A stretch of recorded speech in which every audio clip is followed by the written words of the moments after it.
BJP press conference कर रही है। संबित पात्रा क्या कह रहे हैं, आइए सुनते हैं। दुख और आश्चर्य का विषय है कि जिस कांग्रेस पार्टी ने एक परिवार को बचाने के लिए नेशनल हेराल्ड का पूरे विषय में जांच एजेंसी के खिलाफ काम कर रही थी, आज एक बहुत बड़ा खुलासा उसी नेशनल हेराल्ड केस में हुआ है। 2013 का यह केस है, किंतु 1960 में कांग्रेस के अंदर ही 4 बार के उनके उत्तर प्रदेश के मुख्यमंत्री आदरणीय चंद्रभानु गुप्ता, जो उत्तर प्रदेश के 50 से 60 के दशक के बीच में एक बहुत बड़े लीडर हुए, नेता हुए, जो 4 बार के उत्तर प्रदेश के मुख्यमंत्री कांग्रेस की तरफ से रहे, अब उनकी एक किताब छपी है विगत वर्ष। गुप्ता जी को स्वर्ग सिधारे 4 दशक हो चुका है, मगर उन्होंने अपनी जीवनी लिखी थी। जीवनी का नाम है सफर कहीं रुका नहीं, झुका नहीं। उनके इस जीवनी में जो उन्होंने दशकों पहले लिखा था, 60 के दशक में लिखा था, उनकी मृत्यु भी हो गई है, अब वो जीवनी छपी है। और उस जीवनी में जब नेशनल हेराल्ड के बारे में आप पढ़ेंगे तो अंग्रेजी में एक कहावत है, डेजा वू। आपको ऐसा लगेगा मानो हू बहू वही सब कुछ आज फिर से रूपांतर हो रहा है, फिर से उसी कहानी को दोहराई जा रही है। उस समय चंद्रभानु गुप्ता जी ने स्पष्ट शब्दों में क्या क्या कहा था, मैं आपको बताता हूं। किताब में चंद्रभानु गुप्ता जी कहते हैं कि जो नेशनल हेराल्ड है उसके फंडिंग को लेकर बहुत सारे सवाल हम सबके मन में उठते रहे। जिस प्रकार से ये नेशनल हेराल्ड है, ये कोई कांग्रेस की पत्रिका नहीं है। चंद्रभानु गुप्ता जी कहते हैं ये कोई स्वतंत्रता संग्रामियों के लिए या भारतवर्ष की कहानी को प्रतिपादित करने की कोई अखबार नहीं है। ये अखबार जो है ये केवल नेहरू, जवाहरलाल नेहरू और इंदिरा गांधी को महिमा मंडित करने के लिए है, और इसके लिए जो फंडिंग की जाती है उसमें गड़बड़ है। यहां तक चंद्रभानु गुप्ता कहते हैं कांग्रेस के 60 की दशक में कि यदि कोई इन्वेस्टिगेटिव एजेंसी, कोई जांच एजेंसी नेशनल हेराल्ड पे जांच खोल ले और उसके पैसे के विषय को अगर देखना शुरू कर दे तो बहुत बड़ा खुलासा, a big exposé will happen, बहुत बड़ा खुलासा हो जाएगा। आप सोचिए, ये जो परिवार है नेहरू परिवार, ये परिवार तब भी भ्रष्टाचारी है, तो ये भ्रष्टाचार इनको विरासत में मिली है। ये केवल सोनिया जी और राहुल जी भ्रष्टाचारी है ऐसा नहीं है, विरासत में परिवार में भ्रष्टाचार चला आ रहा है। और इसका जो खुलासा है ये चंद्रभानु गुप्ता जी करते हैं, उनके खुद के 4 बार के मुख्यमंत्री करते हैं। वो आगे कहते हैं, the policy of the national Herald was to promote the Nehru family only. एक ही पॉलिसी थी कि नेहरू फैमिली को प्रमोट किया जाए, और फ्रीडम ऑफ प्रेस के नाम पर जो भी नेहरू गांधी परिवार के खिलाफ कहता था, किस प्रकार से उनके खिलाफ मुहिम छेड़ा जाए, यह नेशनल हेराल्ड का मुख्य उद्देश्य था। उसमें कहते हैं कि उस समय भी, यह बहुत ध्यान देने योग्य विषय है, गलत तरीके से नेशनल हेराल्ड ने कांग्रेस से पैसे लिए। जो पैसे लोगों ने कांग्रेस पार्टी को दिए थे, चंदा में दिए थे, डोनेशन में दिए थे, उस पैसे को नेशनल हेराल्ड में लगाया गया। सोच के देखिए, आज भी 90 करोड़ रुपए का विषय चल रहा है कि किस प्रकार से करोड़ों रुपए कांग्रेस पार्टी से गलत तरीके से, असंवैधानिक तरीके से, इलीगल तरीके से money was siphoned from the Congress party to the national herald, and from national herald back to the mother and the son duo, the company called as young India. तो ये जो मनी सर्किटिंग थी वो उस समय भी चल रही थी, और कांग्रेस का पैसा उस समय भी नेशनल हेराल्ड में गया था। सोच के देखिए, भ्रष्टाचार बेरोक टोक, अनस्टॉपेबल, मतलब भ्रष्टाचार और करप्शन तब से चल रहा है, नेहरू जी के समय से।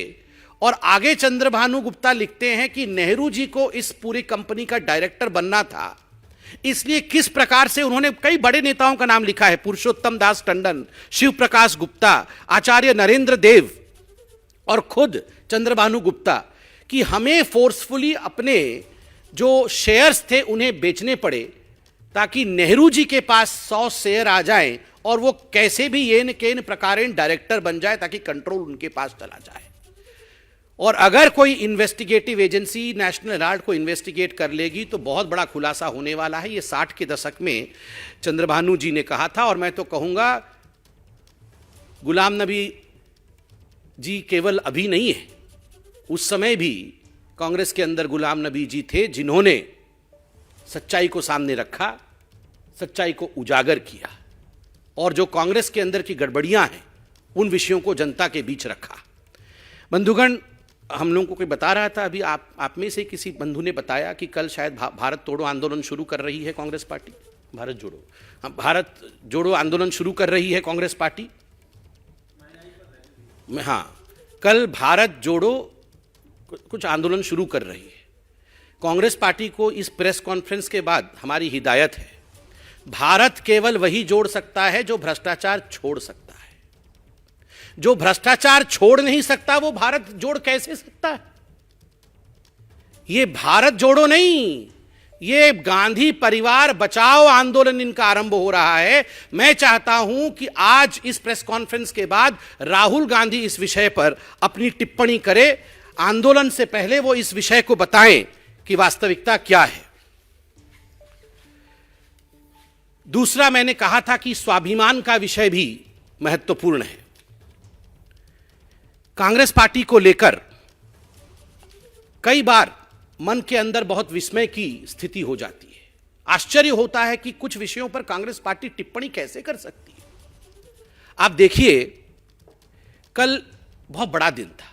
आईएनएस विक्रांत, भारत के जो नेवी है उसका इंसिग्ना, जिसको हम सिंबल कहते हैं, फ्लैग कहते हैं, उसका एक बहुत बड़ा बदलाव हुआ।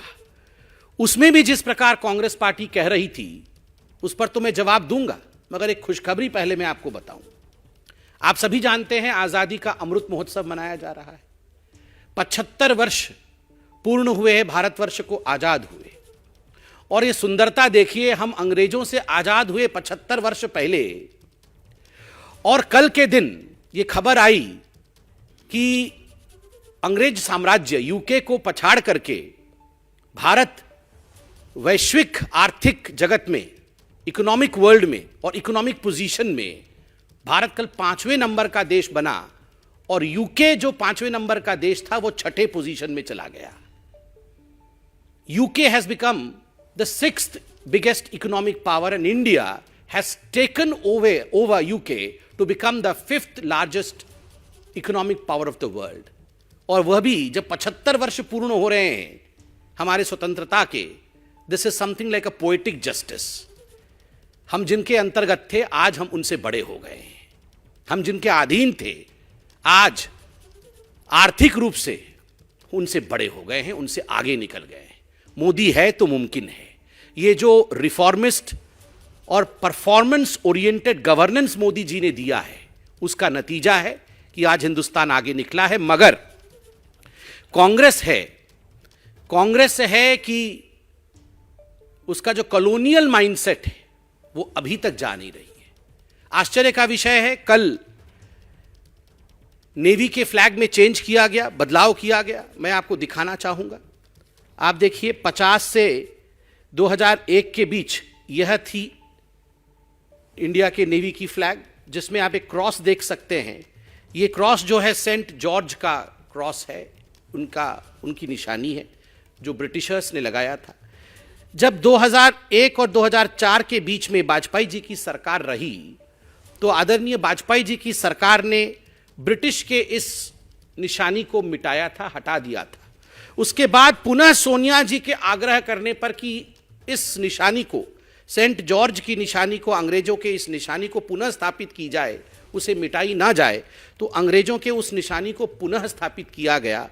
और आज हम गर्व के साथ कह सकते हैं कि मोदी है तो मुमकिन है। आज मोदी जी ने दोबारा जो कॉलोनियल इंसिग्ना था, जो एक ब्रिटिशर्स की निशानी थी हमारे फ्लैग में, उसे निकाला है। और सबसे बड़ा विषय है छत्रपति शिवाजी महाराज और मराठा, जिन्होंने हिंदुस्तान को एक सशक्त नौसेना दिया था, उनके सील को स्थापित किया है, कहीं ना कहीं भारत के स्वाभिमान को स्थापित किया है।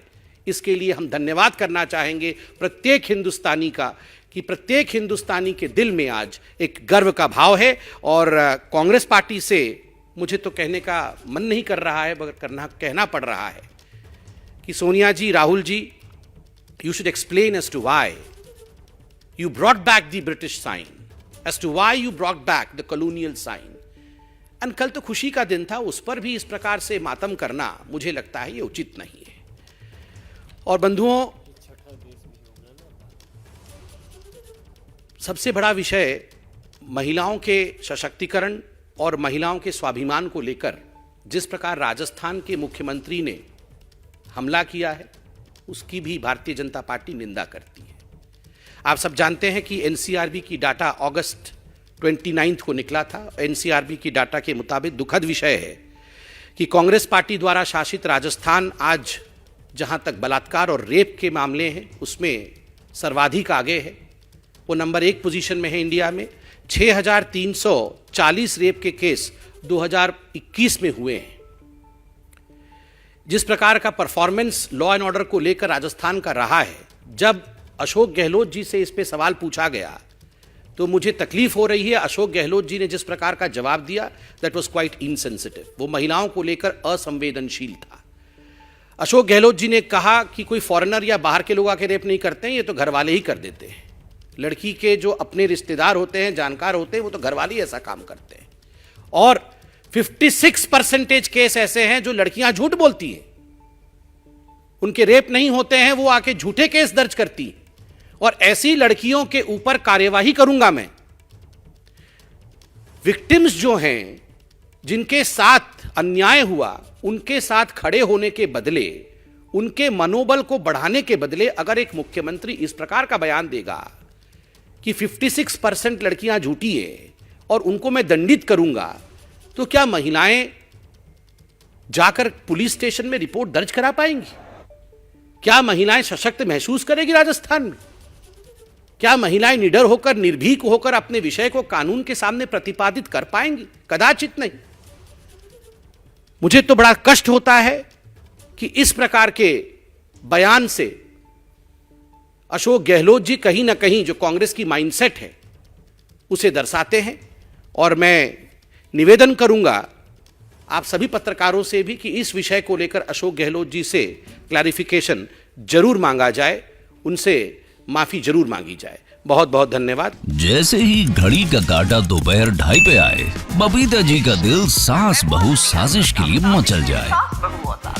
और ये है इनकी बहू, पूरे दिन ऑफिस की टेंशन हो जाए गॉन जब ये करें अपना फेवरेट शो फ्री टाइम पे ऑन। इनकी तरह आप भी देखिए अपना फेवरेट शो अपने टाइम पर और डाउनलोड कीजिए एबीपी लाइव ऐप अपने स्मार्ट टीवी पर।